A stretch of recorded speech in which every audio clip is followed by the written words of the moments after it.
I came back to York College to finish my degree in music. I think it has a lot to do with the community itself. I wanted to be able to finish my education in a place where I could, be proud to contribute what I've learned back to the community that kind of raised me. So it felt like a right fit. Several people knew of my community ties and some of the work that I do with organizations in the community. So President Key said, "Well, let me just give this a try, see how this fits out, how it fits rather, with Jonathan as the director." So she tried it out, and I've been now going on 10 years in the position, so I think it's worked out pretty well. My name is Jonathan Quash. I'm the director of the York College Male Initiative Program.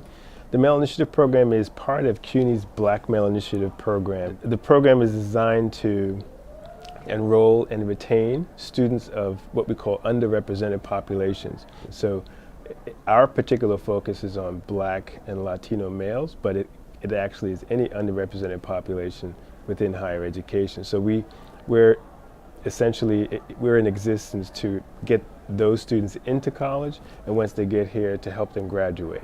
So once they're here, we try to work with them and do what we call student engagement. So we get them involved with activities, we get them involved with a mentor, try to pair them up with students who are older in the college, like juniors and seniors, and we work with them on making sure that they have all the tools that they need to graduate. Sometimes it's a workshop, sometimes it's an ongoing process, sometimes it's academic assistance. So we do it in a variety of ways, but we try to just make sure that they have everything that they need to finish. Well, the biggest goal is to have more of our guys graduate, but not just graduate with honors, and then move on to graduate or professional opportunity programs.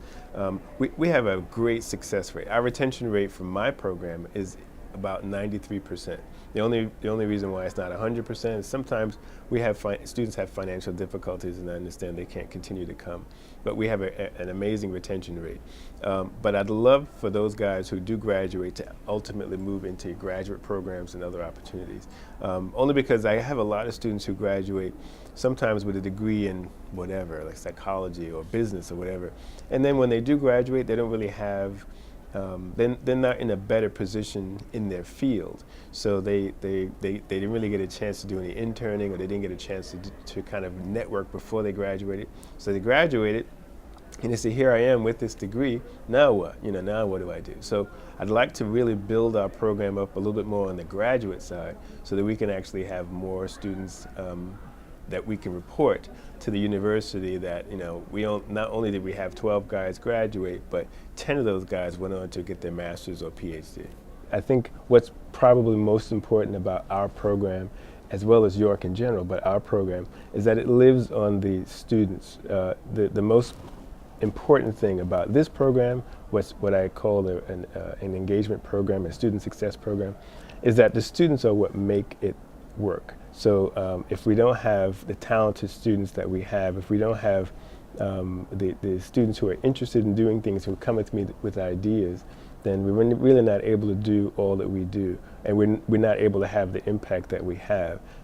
We have about 17 people on my staff. That includes high school students and interns, but without them, I'm nothing. Mr. Quash, tell me more about yourself as a musician graduating from York. When did you like music? Well, I think from the very early stages of my elementary school career, I began to get involved with music. I was part of the school choir. I played trombone in the school bands, in the jazz band, and the marching band. And then I shifted over to piano and organ after that. And sort of loved music ever since. I gave music up when I was in high school, but then I came back to it when I began college. And so I began to really love various styles of music, particularly musical theater. So one of my passions was going to theaters, going to Broadway shows, a lot of musicals, and growing up listening to that, even opera. And so that's probably what has helped influence what I do today, is a lot of that background. I actually started out music at first playing the trombone, and now I play piano. I do more R&B and jazz and gospel, but I happen to like pretty much everything. I love opera, I love classic, I love pretty much everything. Okay, so In high school, you stopped liking music, and then you went back in college. What made you want to get back into music in college? Because I hated what I was doing in high school. I went to Thomas Edison High School right here in Jamaica, and I studied computer electronics since I was building computers and programming, things like that. I really didn't like it at all. It was miserable. I did it, but then after I graduated high school, I said, I can't do this. I'm not going to go to college for engineering, and I really didn't really like going through the 4 years of high school. So I switched to music major. I kind of compromised, went into sound recording technology, but ultimately when I came to York, I switched to just this music performance major. So I was a conductor.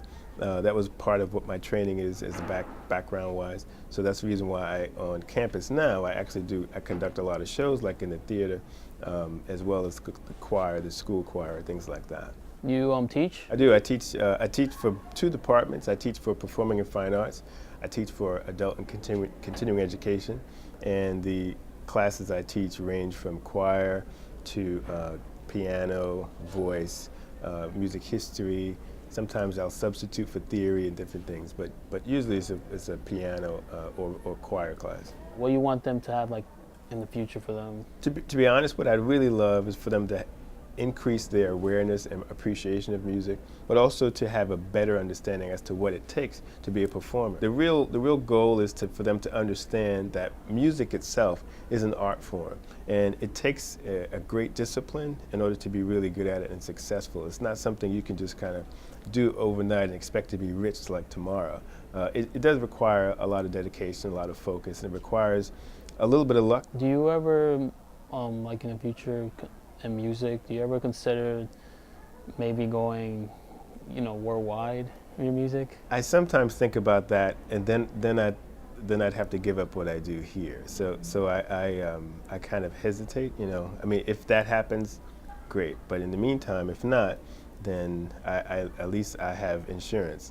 No, I'm kidding. No, at least I have a plan that I can still help. I find a lot of joy in helping people. What do you like about your college? I think York is what makes it so special to me is that it's a school that is family based in terms of there's a definite kind of family atmosphere. It's small enough, in other words, but it also has great potential to do some really great things. I think we produce by far a better quality students than probably some of the other colleges that they compare us to. But I can go into, as an example, I can go into a hospital and find a York College grad side by side with a Columbia grad, and they both have the same background and training. It's just that one has a degree from York, one has a degree from Columbia, but they're both doing excellent work, and that I'll be honest with you, that has happened to me.